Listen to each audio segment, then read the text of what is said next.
itu fitnatul ahlas yang disebut dalam riwayat Imam Abu Daud, Imam Ahmad ya. Fitnatul ahlas itu fitnatun tadum wala tanqati'. Fitnah yang gak berhenti-berhenti. Makanya dulu tadi kami ngobrol dengan Habib Taufik, dulu pernah ada, tapi sekarang akan lebih dahsyat. Orang mengatakan bahwa zuriat Nabi Muhammad SAW dari kalangan Ba'alawi tidaklah sahih. Ya, itu masa lalu saya. Dulu saya juga begitu. Ya, masa hari gini ada habaib? Nggak mungkin. Ternyata dari Sumatera Barat cukup pindah sedikit ke Riau udah ketemu. Kami ke Ketapang ketemu kampung tuan-tuan. Jadi kata sadah bahasa Arab jamak dari sayyid berarti tuan, diterjemahkan ke bahasa Melayu. Ketapang. Ada yang sudah pernah Ketapang para habaib? Kayaknya Habib Taufik sudah ya? Kalbar. Iya, Kalbar. Alhamdulillah kami datang ke sana. Masya Allah masuk ke kampung tuan-tuan. Itu kampung luar biasa. Namun Riau, wabil khusus Indragiri Hulu lebih maju. Melalui Bupati, Pak Sekda meresmikan makom para habaib sebagai situs bersejarah. Kita plus buat beliau semua. Ini kemajuan luar biasa. Semoga nanti ke depan ada nasab habaib di sini, nasab beliau ya. Biar orang tahu nih loh nasabnya. Perdebatan nasab itu saya bukan peneliti nasab, tapi kami abdi hadis Nabi Muhammad SAW, pengabdi hadis Nabi. Dari tahun 2004 kami belajar Sahih Bukhari, Muslim, sampai sekarang masih belajar dan mengajarkannya. Diijazahkan beberapa masyaikh, ada yang asyraf, ada yang saadah, ada yang kiai-kiai di Jawa, ada yang dari India, ada yang dari Arab. Judul babnya Ma'rifatul Ansab, mengetahui nasab. Tapi itu bukan untuk nasab seperti ini. Namun ilmu ini pun bermanfaat, bisa dipraktekkan kepada mengetahui nasab para asyraf, para sadah. Ternyata perdebatannya hari ini di mana? Tadi yang ditawasulin oleh beliau Al-Habib Taufik, yang dibaca oleh zuriat beliau Al-Habib Ali, Ubaidullah bin Ahmad. Itu ya, benar nggak? Yang lagi rame di YouTube, benar ya? Abdullah atau tasghirnya, tasghir itu dikecilkan. Biasanya itu tradisi para masyaikh, karena ulama wali-wali Allah tuh namanya banyak. Ini salah satu seni punya nama. Ada nama jasadnya Abdullah, tapi ketika dia mengenal Allah, dia menyebut dirinya Ubaidullah. Abdullah itulah Sayyidina Muhammad SAW. Ubaidullah aneh, dia bilang begitu. Sayyidina Ubaidullah bin Ahmad ini mulai dipertanyakan, beliau ini ada atau tidak, itu wajar. Jadi kalau ada yang kritik, jangan marah habaib. Kan sekarang ada seorang kiai yang sangat alim di Banten, namanya siapa? Kiai Imat ya. Saya tidak mengingkari kealiman beliau. Sebagai sebuah penelitian, itu tantangan hebat bagi para habaib. Supaya apa? Mesti ada juga yang membahasnya tidak dengan emosi, tapi membahasnya karena dia membahas pakai buku, pakai tulisan, kita balas pakai tulisan. Dia buat ceramah, kita buat ceramah. Innamal mu'minuna ikhwah. Kan beliau katanya zuriat Syarif Hidayatullah juga. Kalau ya berarti jalur asyraf, kalau benar. Ya tinggal kuat-kuatan aja, pakai kekuatan ilmu. Meskipun itu menyakiti banyak zuriat Nabi dari kalangan Al-Ba'alawi. Nah, dalam hal ini kami punya pandangan sendiri. Nah, beliau kan berargumentasi. Argumennya lumayan memukau. Tapi bagi saya, ya biasa aja. Kenapa? Apa kata beliau? Ubaidullah ini nama dia tidak muncul dalam kitab-kitab biografi di abad itu. Betul nggak? Ya wajar. Di zaman itu nggak ada Dukcapil, Pak Sekda. Pak Sekda namanya ada nggak di Dukcapil? Henry gitu. Banyak Pak namanya Henry. Henry apa Pak? Henry Zal. Itu banyak, ratusan namanya Henry Zal. Di zaman itu nggak ada namanya sistem online gitu, nggak ada.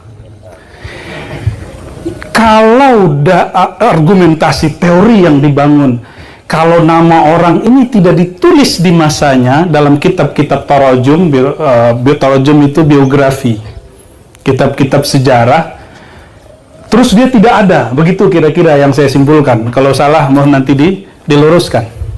Kalau itu alasannya, nama para sahabat Nabi pun tidak ditulis di masa hidup mereka.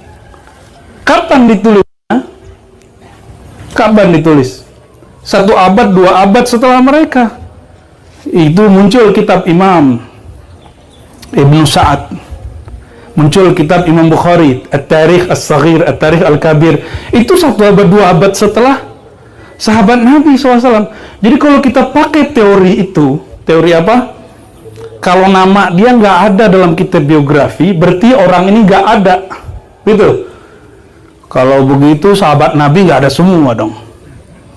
Ya, saya mau tanya nih, emang Wali 9 namanya ditulis dalam kitab sejarah di zaman itu?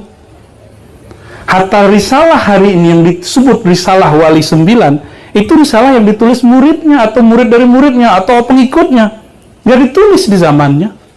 Jarang, kecuali ada 1 manuskrip yang sampai sekarang nggak ada nama, anonim. Alhamdulillah kami 2009, 2010, 2011 ikut meneliti manuskrip Nusantara, masih tulisan tangan. Itu kertasnya kalau diangkat jatuh, pecah.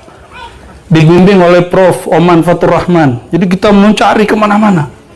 Ya. Jadi kalau ada yang mengkritisi para sayyid, para habaib, ya saya prihatin karena banyak yang emosi juga. Bagi saya kita tanggapi saja dengan kepala dingin.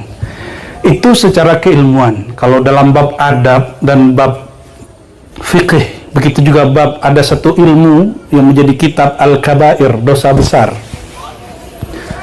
Dosa besar. Salah satu dosa besar, orang menasabkan dirinya ila ghairi abih, kepada selain ayahnya.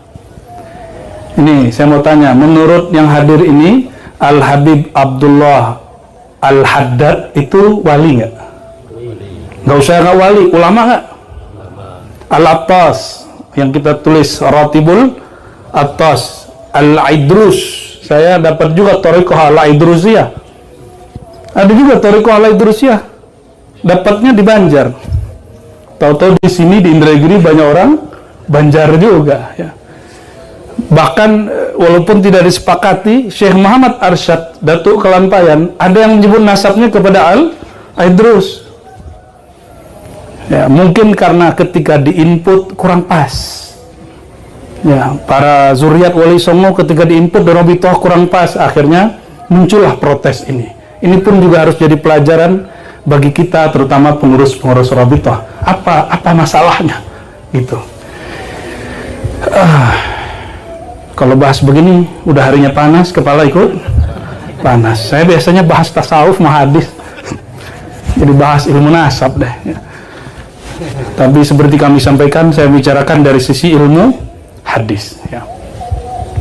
Jadi kami, kalau dapat riwayat hadis, misalnya hadasana Abdullah bin Zubair, kalau hadasana Sufyan, kalau hadasana Al-Ansari, kalau hadasana Muhammad Ibrahim, begitu ketika kami ketemu, kami tidak akan cari nama dia dari buku yang sezaman dengan dia, karena nggak ketemu. Ketemunya di mana? Di buku setelah dia hidup, abad setelahnya atau abad setelahnya lagi, itu biasa. Dan dalam ilmu adab, ilmu akidah, bahkan ilmu tasawuf, menisbatkan diri kepada bukan ayahnya, itu pantangan seorang muslim, apalagi ulama, apalagi kutub, wali kutub, nggak mungkin. Jadi kita bedakan, ini bab ilmiah tadi secara, ini sekarang bab akidah, bab fiqih, apalagi dalam tasawuf. Jangankan menyebutkan nasab ayah, nasab guru aja nggak boleh salah. Di hadis juga sama. Orang yang keliru nyebutin nasab gurunya atau gurunya itu bermasalah. Bisa hadis mudallas, bisa muqallib, maklub, dan mutarib, segala macam. Oleh karena itu, saya yakin, hakul yakin, Seperti Habib-Habib yang kita sebutkan tadi, pemilik ratib, penulis ratib, mereka mustahil menisbatkan dirinya, menasabkan sanad ranji silsilah ayahnya bukan kepada selain ayahnya, itu mustahil. Itu secara adab, karena mereka orang yang atqan nas, akhwafun nas, ya, akhshan nas, orang yang paling takut kepada Allah Subhanahu wa ta'ala. Jadi kepada muhibbin, para habaib, pecinta para zuriat Nabi SAW, tidak usah khawatir bahwa zuriat Nabi yang memegang nasab itu, insya Allah mereka tidak berbohong atas nasabnya. Tapi ya para zuriat Nabi jangan seneng dulu. Habib kalau nggak ngaji, alim nggak? Ya nggak begitu aja. Habib kalau nggak ngaji, mending pakai gelar sayyid aja, nggak usah pakai Habib, mohon maaf. Pakai sayyid aja, itu lebih aman. Karena Al-Habib di Yaman, di Hadramaut, hanya untuk kibarul ulama, minal habaib, minal zuriyat, ya. Hanya untuk zuriat-zuriat yang alim. Cuma di Indonesia udah kepalang basah, baru lahir main gundu aja Habib. Ya, akhirnya nama Habib yang agung itu menjadi rendah, kelasnya jadi kurang tinggi. Ya, ini keprihatinan kita melihat perkembangan nasab. Namun ini tidak bisa dibendung lagi, sudah menjadi istilah. Maka beda istilah Habib di sana dengan Habib di sini. Al-Habib di negeri kita semua yang bernasab kepada baginda Nabi Muhammad sallallahu alaihi wasallam. Dan yang terakhir, ini kajian hadis. Semoga nggak panjang ya. Ya, ini kajian hadisnya nih, tentang pentingnya mencintai zuriat Nabi Muhammad SAW. Dulu saya termasuk tidak percaya dengan zuriat Nabi. Gitu Pak Sekda, nggak percaya. Ya. 2006 baru percaya. Jadi bahasa Arab saya yang ala kadar ini, tapi kata teman-teman sih lumayan fasih. Ya, walaupun hidung nggak semancung Habib Taufik, tapi lumayan lah. Ya. Hari-hari ngajar pakai bahasa Arab. Ini bahasa Arab saya berkat saya ngaji kepada zuriat Al-Hasani dan Husaini. Ada yang ajib, saya nggak tahu, semoga beliau masih hidup, Habib muda waktu itu. Tiba-tiba Habib Omar, tiba-tiba dia bilang, saya mau ngaji mustalah hadis sama kamu. Dia bilang, lah Habib, mana mungkin aneh ngajarin antum. Terus dia bilang, aneh mau ngaji. Akhirnya dia datanglah bolak-balik ke asrama pesantren. Dan tidak mau saya menjelaskan bil Indonesia dengan bahasa Indonesia, maunya pakai bahasa Arab. Akhirnya 2006-2007 lidah saya masih kaku ngomong bahasa Arab, berkah Al-Habib Muhammad namanya, itu Allah angkat halnya, ya. Semua masyakil, semua penghalang di lidah ini berkat ditanya sama Habib. Jadi saya mikir ini dia yang belajar ke saya, terus yang belajar ke dia. Maka lisan ini pun Bapak Ibu bisa berceramah, bisa baca kitab, itu berkah. Allah kirim seorang zuriat Nabi SAW. Zahirnya dia belajar hadis kepada saya, batinnya saya dapat istimdad dari dia. Al-Madad An-Nabawi sallallahu alaihi wasallam. Ya. Maka benarlah kata Nabi Muhammad SAW. Apa kata beliau? Kullu nasabin inqata'a ala nasabi, kullu sanadin inqata'a ila sanadi. Semua nasab, semua nasab. Nasab itu coba lihat. Ini bersama saya ada ayah saya nih. Saya Ar-Razi bin Muhammad Nur Akmal bin Nur Muhammad bin Abdul Hamid. Udah habis itu kita bingung. Mana lagi nih? Sampai di situ aja. Persis seperti dikatakan Syekh Ahmad Khatib Al-Minangkabawi, saya hanya tahu 4 nasab ke atas. Persis. Saya hanya tahu 4 nasab ke atas. Coba tanya Al-Habib Taufik. Coba tanya zuriat Al-Habib Ali Abdullah Al-Idrus. Sampai Nabi Adam bisa baca. Benar Habib ya? Itu yang disebut mukjizat nabawiyah. Jadi mukjizat Nabi ini ada 3. Quran, nasab, yang ketiga sanad. Sanad ini bagian saya nih ya. Karena kita nggak punya nasab, kita kejar lewat. Tapi tetap aja nggak bisa jadi Habib. Ya walaupun pakai sorban, aneh nggak bisa jadi Habib. Kenapa? Yang paling bisa kami kejar, yang ahwal ini apa? sifatnya Nabi SAW. Apa sifatnya Nabi SAW? Al-ilmu. Maka jika ada ahwal orang yang bukan zuriat Nabi ingin mengejar kemuliaan, dia dapat mengejar sifat Al-Muhammadi. Tapi zat Al-Muhammadi siapa yang dapat? Para zuriat Nabi SAW. Cuma saya senang juga, nggak bisa dikejar juga bab ini oleh orang yang punya zatnya. Jadi kalau Habib nggak ngaji, tetap nggak dapat al-sifah Al-Muhammadiyah. Alhamdulillah, fastabikul khairat, ya kita lomba-lomba Habib. Ya, alhamdulillah kami beberapa tahun khatam Sahih Bukhari, Muslim, Abu Daud, Tirmizi, 6 kitab hadis, tambah kitab ini, kitab itu. Alhamdulillah, untuk ngejar biar nur kita nggak ketinggalan nama zuriat Nabi Muhammad Sallallahu Alaihi Wasallam. Bapak Ibu jangan mau ketinggalan, nggak bisa baca Sahih Bukhari, yaudah maulidan aja tiap minggu. Kalau bisa tiap malam baca Nabi Muhammad Sallallahu Alaihi Wasallam. Apa kata ahli syair itu ya? Gimana kalimatnya? Yang hafal itu? Man kana Muhammadun fi baitihi, gimana? La yahtaju ila suruji. Saya lupa nih Habib. Ya, baru kemarin kita baca ya. Siapa yang ada Nabi Muhammad di rumahnya, dia tidak butuh lagi kepada suruj. Suruj itu jamak dari siraj, cahaya, pelita. Ini keluar dari riwayat Sahih Bukhari dan Muslim bahwa Sayyidatuna Aisyah ini bukan zuriat Nabi, bukan ahlul bait. Bukan ahlul bait, bukan dari Abdul Muttalib, bukan. Itu binti Abi Bakar. Jatuh jarum lagi mau jahit. Bayangin nih, istri Nabi masih mau jahit. Jatuh jarumnya malam hari. Cari, udah pakai lampu nggak dapat. Tahu-tahu Sayyiduna Nabi Nurul Wujud, Nurul Anwar, As-Siraj, Asy-Syams, Al-Badr, Sayyidina Muhammad SAW masuk. Apa kata Sayyidatuna Aisyah? Ketika kekasihku datang, wajahnya masuk ke dalam hujrahku. Itu wajahnya lebih terang dari rembulan purnama. Akhirnya itu jarum, di mana jatuhnya langsung aku tahu. Langsung diambil oleh Sayyidatuna Aisyah. Inilah yang disebut dalam syair tadi. Orang yang jika ada Nabi Muhammad SAW dalam rumahnya tidak butuh lagi cahaya. Tapi dalam ilmu rohani, ilmu tasawuf, al-bait al-haqiqi ay sadruka wa fi sadr fi bait wa huwa qalbuka. Di dalam diri kita ini ada rumah sebenarnya. Rumahnya bernama dada. Dada ini ada rumah lagi di dalamnya, kamar lagi di dalamnya bernama qalbu. Maka berkalamlah ulama-ulama aulia Allah, qalbul mu'min baitullah. Qalbunya orang beriman baitnya Allah. Kenapa dia jadi baitullah? Karena Allah memandang ke dalamnya. Innallaha yanzuru ila qulubikum. Kapan Allah memandang ke dalam kalbumu? Jika di dalamnya ada nur Sayyidina Muhammad sallallahu alaihi wasallam. Maka Allah tidak akan lihat kalbu kita semua kecuali dalamnya ada nur cinta kepada beliau dan cinta kepada Nabi Muhammad SAW.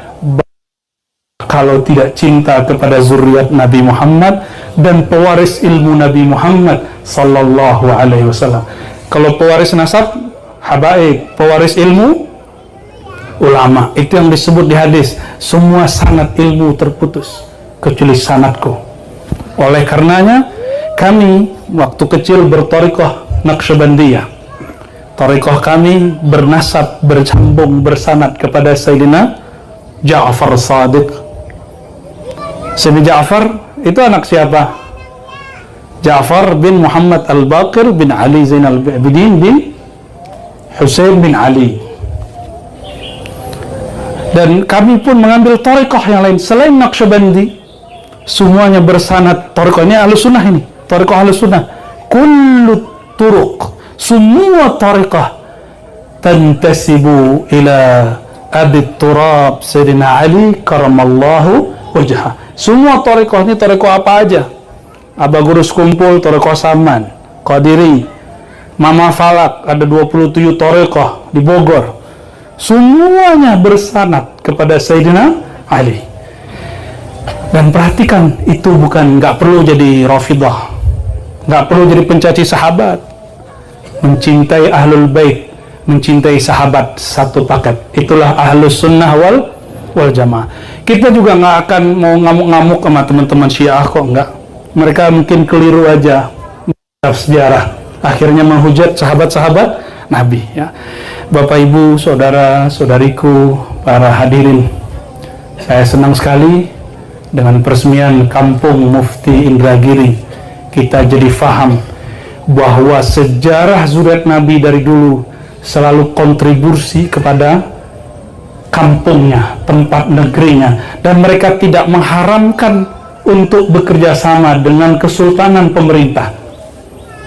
Nah, ini juga bisa nanti untuk memahami kenapa Al-Habib Osman di Betawi waktu itu yang menguasai Betawi bukan kesultanan Belanda, maka beliau pun untuk jaga para zuriat dan ulama bekerja sama juga, meskipun kemudian muncul perdebatan. Kenapa muncul perdebatan?